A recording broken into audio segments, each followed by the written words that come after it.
Olá, tudo bem? Você está no canal EBD já, eu sou Renato e hoje nós vamos começar já o capítulo 2 do livro de Gênesis do nosso estudo, tá? Já tivemos algumas lições aí, onde nós estudamos bem detalhado alguns assuntos relacionados ao primeiro capítulo de Gênesis e a partir de agora nós vamos estudar começando do capítulo 2. Deixa o like no vídeo para estar me ajudando. Inscreva no canal se você não for inscrito, ative o sininho das notificações e compartilhe com seus amigos, porque fazendo isso, toda sexta-feira você vai ser avisado do estudo que nós estamos postando e na segunda-feira também as nossas pré-aulas, tá ok? Então vamos lá? Abra sua Bíblia, pega a sua Bíblia e abra em Gênesis, capítulo 2. Então nós já vamos falar do capítulo 2, né? Gênesis capítulo 2. E hoje nós vamos estudar até o versículo... deixa eu conferir aqui. Até o versículo 17, tá bom? Vamos estudar hoje Gênesis, capítulo 2, do versículo 1 até o versículo 17. Então você pega a Bíblia e vai acompanhando junto comigo na sua Bíblia aí para você estar aprendendo, tá ok? Gênesis capítulo 2, a partir do versículo 1. Assim os céus e a terra e todo o seu exército foram acabados. E havendo Deus acabado no dia sétimo a sua obra que tinha feito, descansou no sétimo dia de toda a sua obra que tinha feito. E Deus abençoou o dia sétimo e o santificou, porque nele descansou de toda a sua obra que Deus criara e fizera. Então aqui já vale a pena a gente parar para poder meditar alguma coisa aqui. No capítulo 1, nós estudamos ali que Deus ele criou os céus, a terra, e a partir do versículo 3, se eu não me engano, Deus começa a criar as coisas, né? Aí começa, disse Deus, haja luz e houve luz, e vai acontecendo as formações através dos dias. Primeiro, segundo, terceiro, quarto, quinto e sexto. No sexto dia, ele cria o homem e no sétimo dia ele descansa. Aí o capítulo 2 termina então com ele descansando no sétimo dia. Mas é curioso você ler aqui quando fala que Deus descansou, porque aparentemente esse descansar aqui de Deus, ele vai estar incompatível com algumas informações que você vai ler ao decorrer da Bíblia. Por exemplo, quando Jesus diz assim, o meu Pai, eu trabalho até agora, né? E outros versículos que diz, por exemplo, que Deus não se cansa. Então, o que eu aprendo aqui? O que eu aprendo aqui é que quando a palavra diz que Deus ele descansou, não é que Deus cansou fisicamente, né? Não é que Deus ele começou a fazer, o trabalho de criação e de repente ele cansou. Ufa, cansei, né? É muita coisa. Criei todo o universo, estou cansado. Não, Deus não se cansa, né? Deus ele é antes de tudo isso que nós conhecemos como cansaço físico, como esforço físico. Então essas atribuições, elas não se encaixam a Deus, né? Deus ele não é como nós para se cansar. Mas quando a palavra diz então que ele descansou, vai ter algum significado esse descansar. O descansar aqui significa ele parou de fazer porque não tinha mais nada para ser feito. Ele parou de fazer porque não tinha mais nada para ser feito. Ou seja, ele parou de fazer e ele contemplou aquilo que ele tinha feito. Olha só que interessante, ó. Lê de novo o versículo 2. Ó. E havendo Deus acabado no sétimo dia a obra que tinha feito, ele descansou no sétimo dia de toda a obra que tinha feito e abençoou o dia sétimo e o santificou. Ou seja, Deus ele parou para poder contemplar Guarda isso, Deus parou para contemplar a obra que ele havia feito. Você percebeu que ao longo dos dias, a palavra sempre termina dizendo assim, e viu Deus que isso era bom. E viu Deus que isso era muito bom. Né? Então sempre você depara com frases como, e Deus viu que era bom, e Deus viu que era muito bom. Então Deus ele ia criando as coisas, mas ao mesmo tempo ele se alegrava, ele contemplava aquilo que ele estava fazendo. E isso tem um ensinamento teológico muito grande para mim, porque às vezes eu percebo que Deus, que é criador de todas as coisas, né?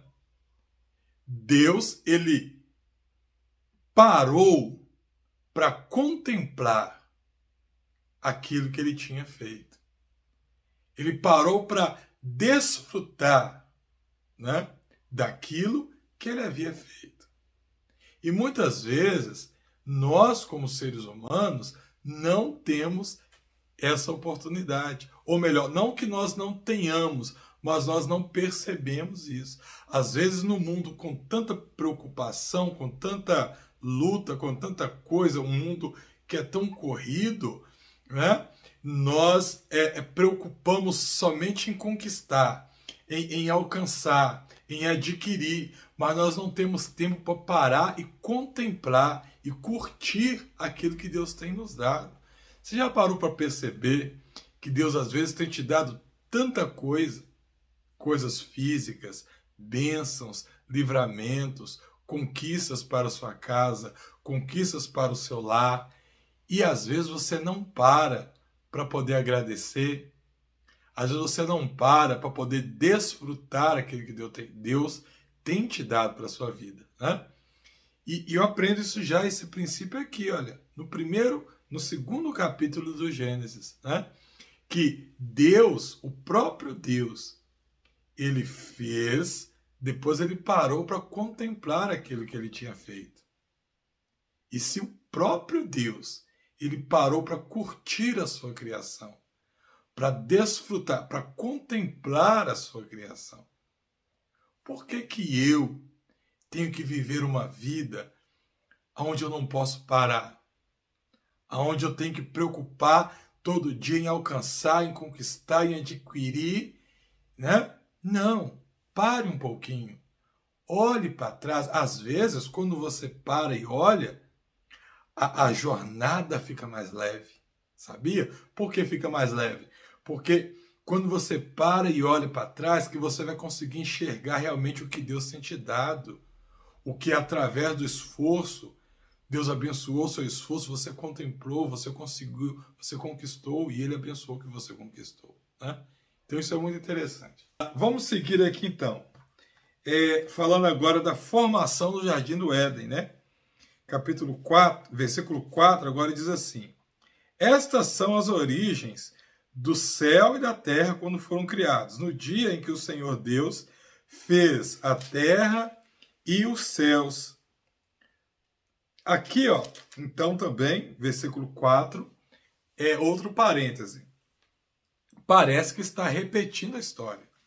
Mas, na verdade, Moisés não está repetindo a história. No capítulo 1, ele contou, resumido, que no princípio Deus criou os céus e a terra. Agora, aqui no capítulo 2, ele vai começar a detalhar. Né? Ele vai começar a contar detalhado algumas coisas, alguns acontecimentos que houveram nesse capítulo 1. Tá? Sobre isso eu já falei, né? Lá na hipótese documentária. Então, se você quiser saber melhor sobre essa questão de contar mais detalhado, assista um vídeo que tem aí na nossa playlist sobre a hipótese documentária. São 2 vídeos que tem lá, quando a gente fala sobre esse assunto, e lá eu conto bem detalhado por que aparentemente parece que aqui, olha, ele está repetindo, ele está contando uma outra história, mas não. Aqui ele vai contar um detalhe que aconteceu no capítulo 1, tá bom? Então vamos continuar. Versículo 5. Toda planta do campo ainda não estava na terra, e toda a erva do campo ainda não brotava, porque ainda o Senhor Deus não tinha feito chover sobre a terra, e não havia homem para lavar a terra. E um vapor, porém, subia da terra e regava toda a face da terra. E formou Deus o homem do pó da terra, e soprou neles o fôlego de vida, e fez do homem alma vivente. Então, sobre o homem, nós vamos falar em um vídeo posterior, tá? Então, não vou detalhar aqui essa questão da criação do homem, porque a gente vai reservar um vídeo só para falar da criação do homem, a criação da mulher, a entrada do pecado, tá? Então, é como se eu estivesse passando aqui, mas a nível de ficar didático. Então, daqui a pouquinho eu volto aqui, pego esses apanhados acerca da criação do homem, tá? Desde lá do capítulo 1, versículo 26, eu vou pegando esses detalhes. Então, agora, nós não vamos comentar a criação do homem. Muito bem, versículo 7. Versículo 8, né? E formou Deus, o Senhor, e plantou o Senhor Deus um jardim no Éden, na banda do Oriente, e pôs ali o homem que ele tinha feito. Então aqui, olha, nós vamos começar a falar já do jardim do Éden. E eu já quero mostrar um detalhe nessa primeira menção. Essa primeira menção do jardim, ela já vai me mostrar um detalhe que poucas pessoas percebem acerca do jardim. Então vamos lá, ó. Repetindo de novo. E plantou o Senhor Deus um jardim no Éden. Percebe, ó? Plantou o Senhor Deus um jardim no Éden, na banda do Oriente, e pôs ali o homem que havia formado. Então, às vezes nós falamos assim, jardim do Éden. E muitas vezes a gente pensa que o nome do jardim que era Éden, né? Era o jardim do Éden. Mas, na verdade, Éden não era o jardim. Éden era uma região, tá?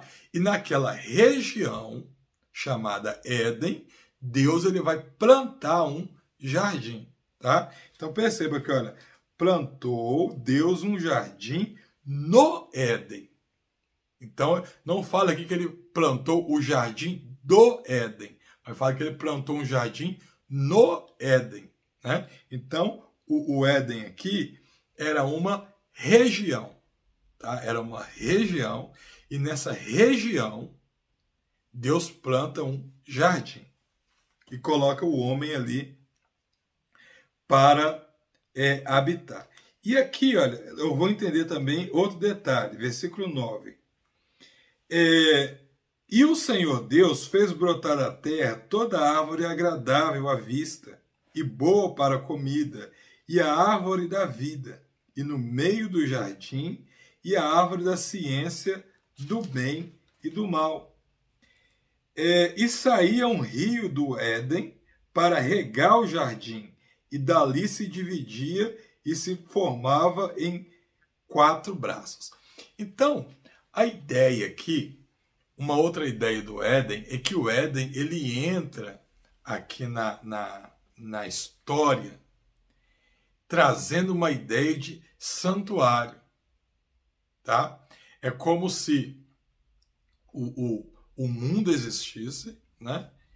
E no meio desse mundo, Deus cria um santuário. Naquele santuário, Deus coloca o homem como sacerdote naquele santuário. Porque qual que é a função do santuário? A função do santuário não é aproximar o homem de Deus, né? Quando você entra no santuário para ter uma comunhão com quem? Mais profunda com Deus.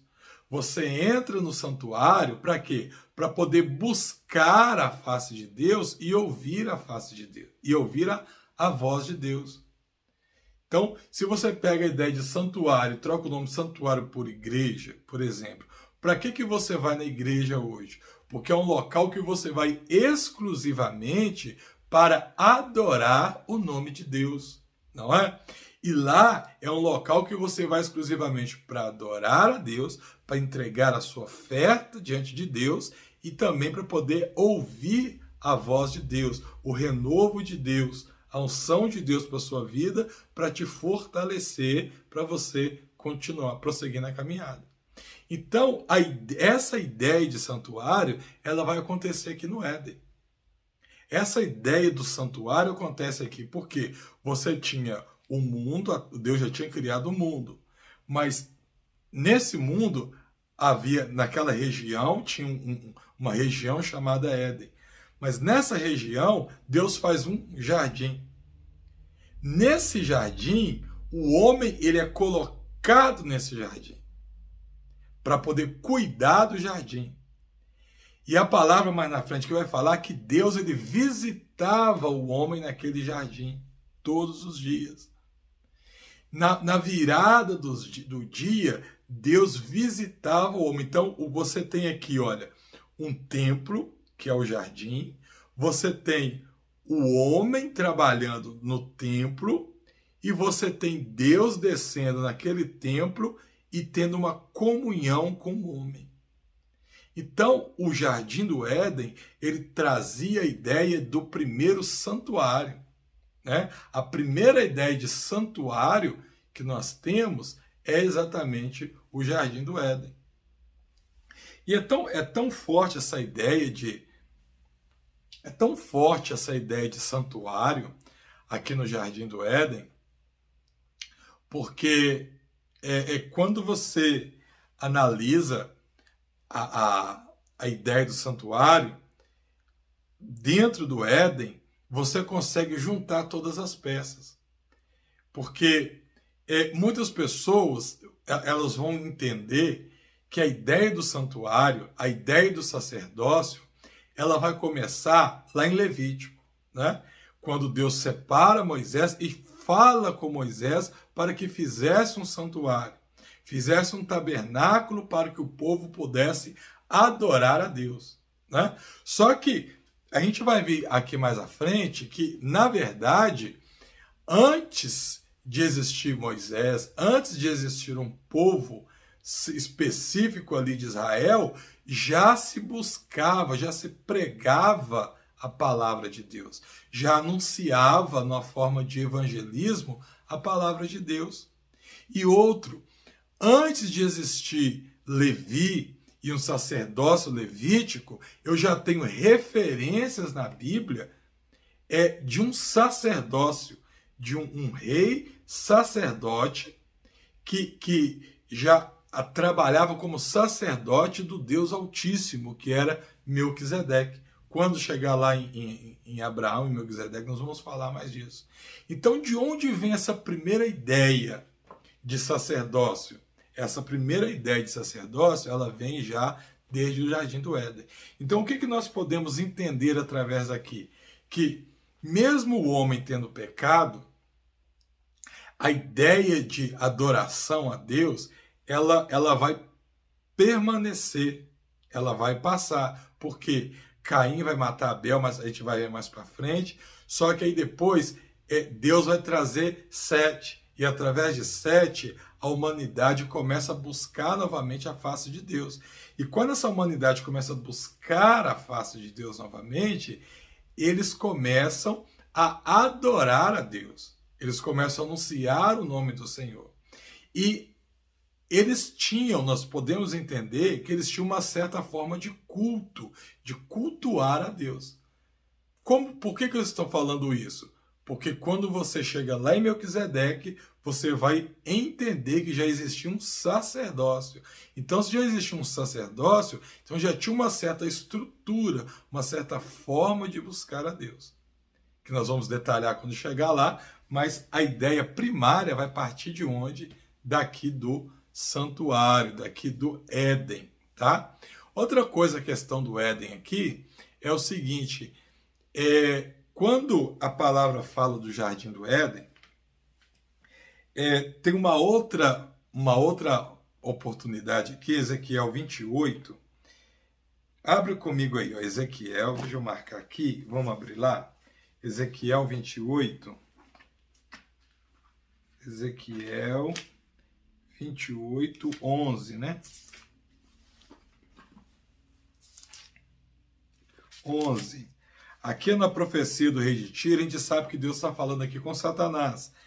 Então, a partir do versículo 13, ele fala assim, ó, estavas no Éden, jardim de Deus, toda pedra preciosa era a tua cobertura. E ele começa a trazer todas as pedras preciosas e fala que elas hoje estão por baixo, nessa época ela ficava por cima. E fala assim, olha, tu eras o querubim ungido para proteger, e eu te estabeleci no Monte Santo de Deus, que estava no meio das pedras afogueadas, andavas. Então, outra imagem também, outro aprendizado que eu tenho do Éden, é o seguinte, quando você olha nessa questão da serpente que vai agir daqui a pouco no Éden, você tem o homem, né? Você tem um homem que trabalhava no Éden, você tem Deus que vinha todos os dias para conversar com o homem, e você tem também a serpente que estava no Éden, que era o Satanás usando a serpente para poder desvirtuar o homem e levar o homem a pecar.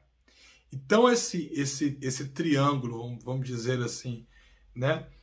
Deus, a serpente, Deus, Satanás e o homem, isso já vai começar ali. Ou seja, a ideia da batalha espiritual. O homem estava ali, ele foi colocado por Deus ali, mas ao mesmo tempo que ele estava ali, ele foi colocado por Deus ali para poder regar e trabalhar naquele jardim, né? E conversar com Deus. A esse mesmo tempo também, ele tinha naquele jardim ali a presença do diabo, que estava tentando ele, que vai tentar a mulher, para quê? Para que ela pecasse, para que ela desobedecesse a Deus.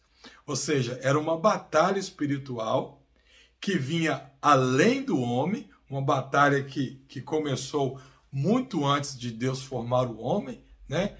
Mas essa batalha espiritual, ela já atingia o homem ali. E essa batalha espiritual, hoje também, ela é muito real no nosso meio, né? Essa ideia da batalha espiritual que nós vivemos, que a palavra fala assim, que a nossa luta não é contra carne e nem sangue, mas é contra principados e potestades, né? A nossa luta não é material, mas a nossa luta é espiritual. E aquele que eu alimento, né, aquele que eu fortaleço, é que vai ter mais força sobre a minha vida. Se eu alimento a minha carne, se eu fortaleço a vontade da carne, os desejos da carne, então automaticamente a minha vontade pecaminosa ela vai reinar sobre mim. Agora, se eu fortaleço o meu espírito, se eu consagro a minha vida ao Senhor, se eu busco voltar a me santificar cada vez mais, eu fortaleço o meu espírito e assim eu tenho mais força para resistir às tentações do diabo que vai vir sobre a minha vida. Então olha que interessante, esses princípios eu já vejo aqui, olha, no Jardim do Éden, quando eu começo a estudar o segundo capítulo do livro de Gênesis. Mas vamos prosseguir aqui. Versículo 10. Vamos voltar no versículo 10. Olha só. Versículo 10. E saía um rio do jardim para regar o jardim, e dali se dividia e se tornava em 4 braços. O nome do primeiro é Pison, e este é o que rodeia toda a terra de Havilá, onde há ouro. E o ouro dessa terra é bom, e ali há o bidélio e a pedra sardônica. E o nome do segundo rio é Gion. Este é o que rodeia toda a terra de Cuxi. E o nome do terceiro rio é Hiddekel. Esse é o que vai para a banda do oriente da Síria, e o quarto rio é o Eufrates. Esse Hiddekel, em algumas versões, está Tigre, né? E tomou o Senhor Deus o homem e pôs no jardim para lavrar e guardar.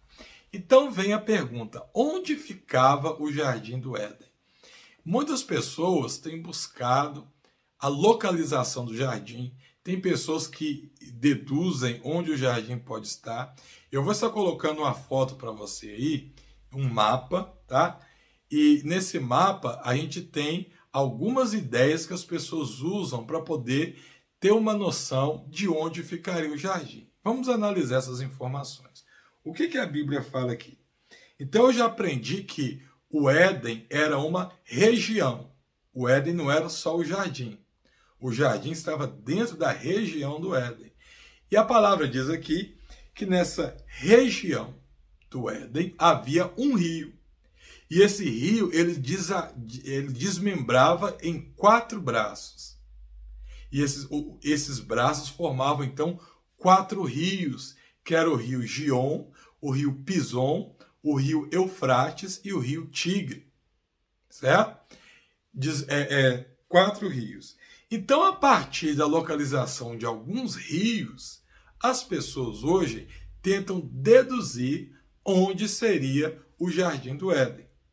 Mas vamos ver o que nós podemos dizer sobre isso. Bom, a primeira informação que nós temos é que hoje nós conhecemos o rio Tigre e o rio Eufrates. Tá? Agora, o rio Gion e o rio Pison, esses rios a gente não sabe onde fica. Tá? Não se sabe onde fica nem o rio Gion e nem o rio Pison. Mas, mesmo esses 2 rios que a gente conhece, a gente tem algumas aparentes diferenças do que está falando na Bíblia. Tá? Por exemplo, esse rio Tigre, a Bíblia diz assim, ó, versículo 14, o nome do terceiro rio é Tigre. Este é o que vai para a banda do oriente da Síria, tá? A banda do oriente da Síria.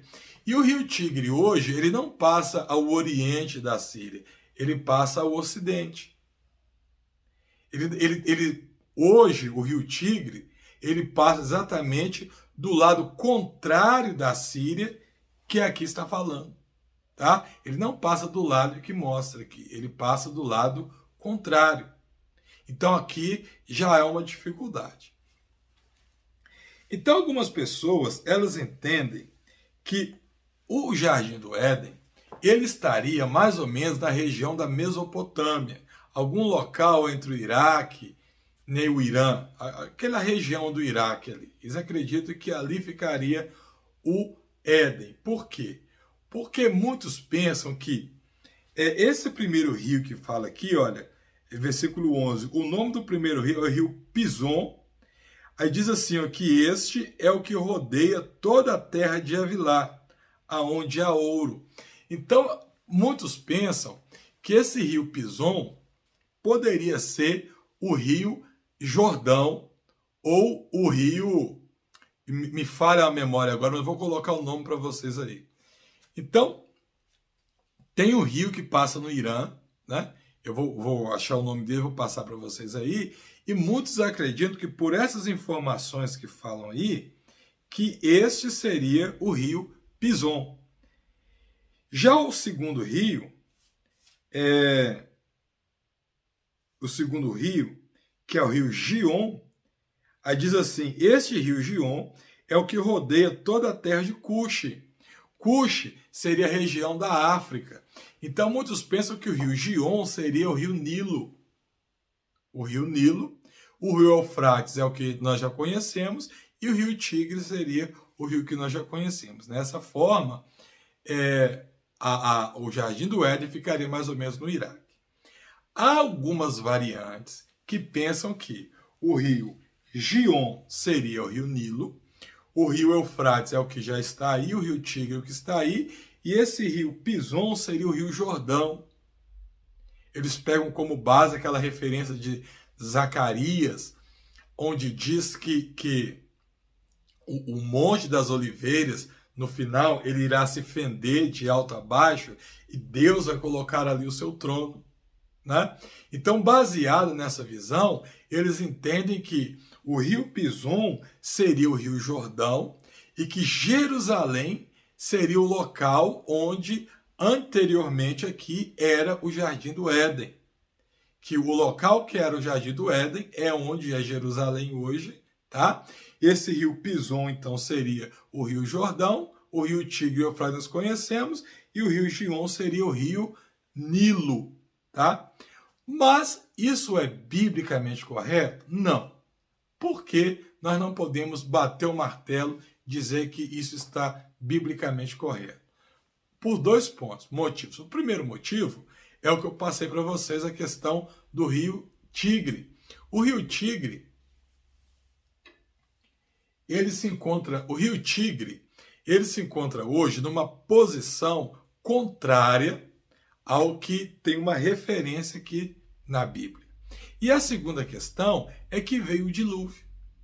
E o que nós sabemos do dilúvio, nós vamos tratar mais detalhado quando chegar lá, mas o dilúvio, ele mudou toda a geografia da Terra. Toda a geografia da Terra foi mudada com o dilúvio.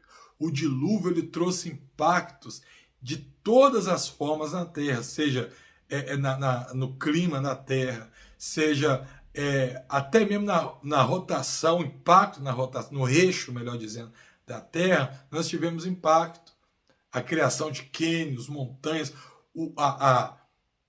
Quando cai o dilúvio na Terra, ele muda toda a geografia. Então, hoje já é comprovado que é impossível nós termos qualquer informação acerca de como era a geografia da Terra antes do dilúvio. A geografia que existia aqui antes do dilúvio era outra geografia. Tá? Os rios que passavam aqui antes do dilúvio passavam em outros lugares. Tá? Em outros lugares.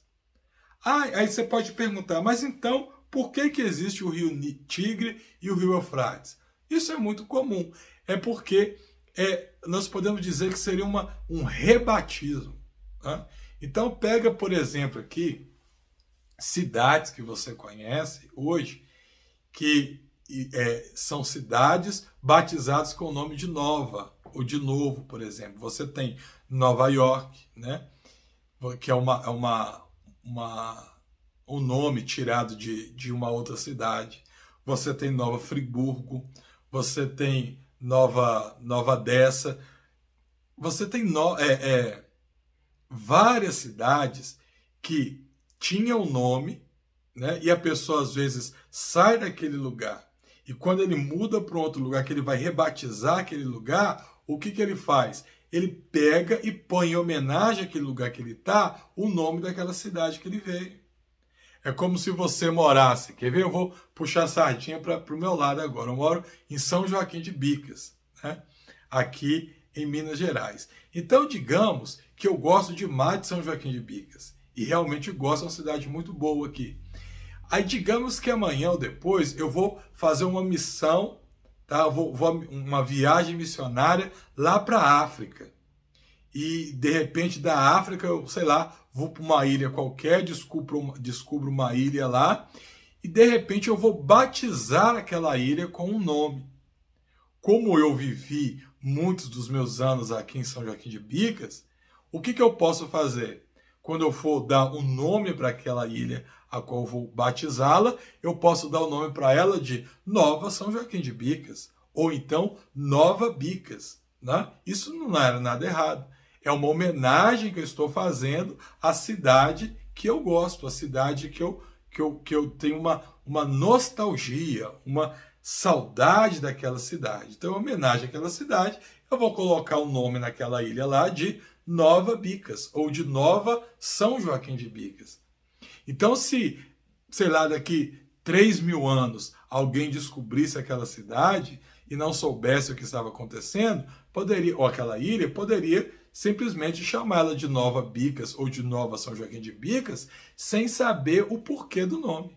Até que viesse um historiador, fosse procurar saber mais a fundo, até descobrir, porque quem batizou essa ilha foi um rapaz que morava lá em São Joaquim de Bicas, em Minas Gerais, no Brasil, e em homenagem à cidade de São Joaquim de Bicas, ele colocou o nome aqui de Nova São Joaquim de Bicas, ou de Nova Bicas, entende? Isso é muito comum de acontecer, embora eu não conheça nenhuma cidade ainda com o nome, por enquanto, de Nova São Joaquim de Bicas, mas você tem Nova York, você tem Nova Friburgo, e você tem várias cidades rebatizadas dessa forma.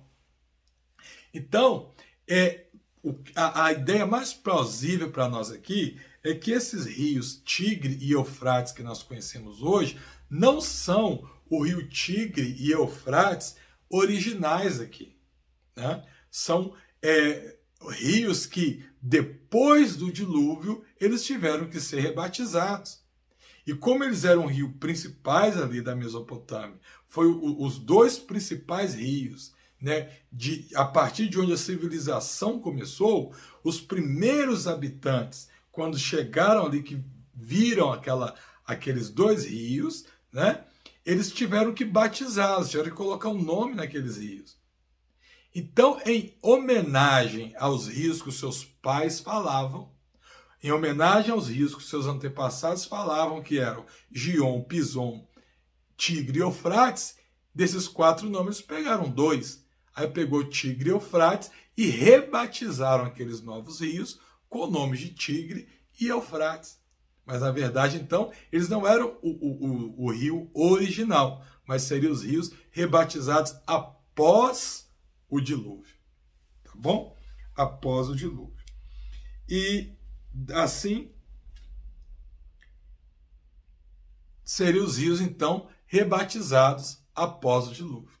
Olha que interessante. O fato é, então, que eu não posso bater o martelo hoje, tá? E falar onde fica o Jardim do Éden. Tá? Hoje, biblicamente falando, não tem como eu provar, tá? Não tem como provar que existe Jardim do Éden. Lógico que tem acadêmicos aí que vão fazer estudos com probabilidades, porque quando esse texto é escrito, é como se fosse alguém que conhecesse aquela região e tivesse dando informações. É o rio tal, próximo do lugar tal. Então, tem alguns acadêmicos que fazem alguns estudos e tem essas ideias baseadas nesses textos bíblicos que eu mostrei para vocês.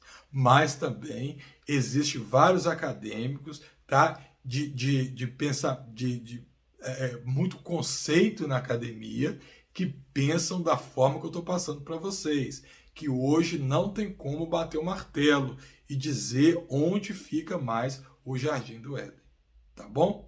Não tem como dizer onde fica o Jardim do Éden. Bom, essa seria o nosso estudo de hoje, né? Estudando, como eu falei para vocês, até o versículo 17. Porque aqui vai falar da árvore do conhecimento do bem e do mal, mas nós vamos detalhar isso aqui quando a gente entrar na criação do homem e da mulher e na entrada do pecado, da corrupção do ser humano. Tá bom? Você gostou da aula?